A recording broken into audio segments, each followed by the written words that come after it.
Hi, I'm Katie Couric. Welcome to Eye to Eye. You may not have heard of Sam Simon, but if you're a fan of the TV show The Simpsons, I know I am, you've seen his work. The successful series has provided much of the funding for Sam's passion, a 5-star shelter for stray dogs on 6 acres of paradise in Malibu. He talked to 60 Minutes correspondent Morley Safer about the shelter and the show that makes it possible. You are a dog nut, you admit, yes. I used to deny that I was a dog nut. And people would ask me, well, what is a dog nut? And I would say, well, to me, the line was when you start dressing up your dogs. And then I had to kind of qualify that I don't do that except on, Halloween or special occasions. That's Chelsea. And she's dressed as a hippie. Oh, look. He's a vampire, yeah. Sam Simon's Halloween costume party for dogs is something to bark about. There's Harvey, his gigantic Irish wolfhound. And Casey, 16, deaf as a stone, and of dubious provenance. Sam got Casey from an old girlfriend's pot dealer. Go! For his guests, Sam organized dog games and prizes for the best costumes. Remember, this is Hollywood. So I guess I'm a dog nut. Not just any dog nut. This one runs the grandest dog shelter in the country, a 5-star, 6-acre spread in Malibu, perhaps the most desirable real estate on the planet. Here, among the waterfalls and the manicured grounds, the Sam Simon Foundation gives stray and abandoned dogs a new lease on life, literally.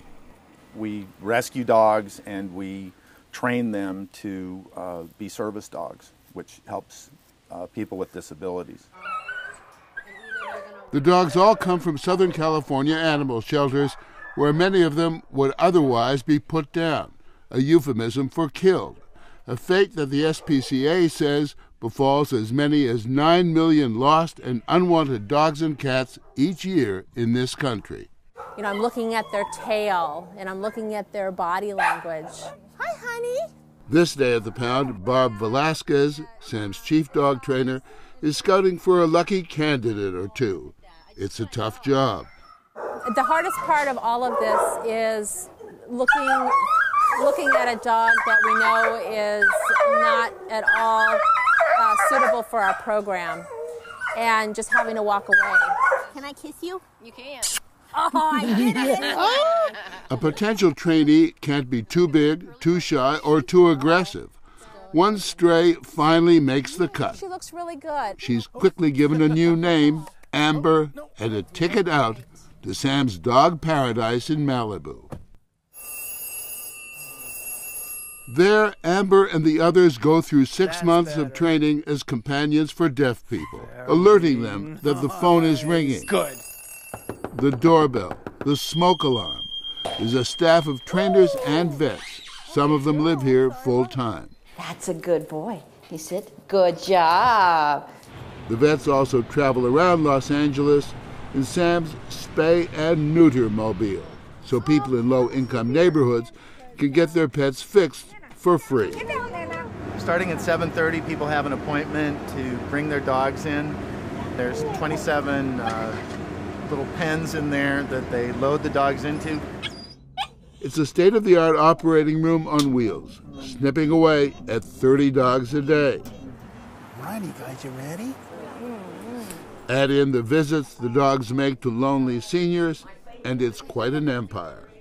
The Sam Simon Foundation does not accept donations. He foots the entire bill.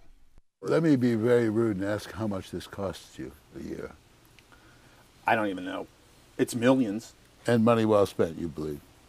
It's well spent just for the pleasure it gives me, honestly. Did you fulfill your parents' expectations when you became a cartoonist and then a dog savior?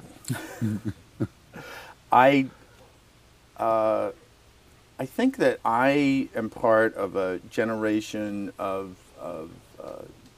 Jewish Americans that were expected to legitimize their families by going into the law and medicine. So I honestly, I don't know whether my father's ever... I'm sure he's seen The Simpsons. my mother, who passed away at the height of The Simpsons. I'm not, 5 years into it. She lived in a castle in Wales, and she said, we had our MP over, and he wanted to watch. Parliament. Yeah, the member of Parliament over. And he said he wanted to watch your show. I said, so I saw an episode of your show. I said, which one was it? She said, it's the one where the little boy was on a hockey team. I go, the little boy? She goes, yeah. I said, you mean Bart Simpson? She goes, yes. It's like, I'd say like, whatever it means. The only English-speaking person in the world that doesn't know who Bart Simpson is was my mother. Did you, at the beginning of The Simpsons, did you think this was an idea that was going to go anywhere? I thought it was an idea that would go absolutely nowhere, and this even caused a little friction on the show, because I used to say we're 13 and out. We're 13 and out, meaning 13 episodes, and we're done. And I said, let's just do 13 shows that we'll like, and we'll have tapes of them. And I thought that some of it was so low, and some of it was so smart that no one would stick with, like, no one would like all of it. And it turns out that people just accepted it, went along for the ride. But Did the vulgarity bother you, or did you contribute to it? No, I contributed.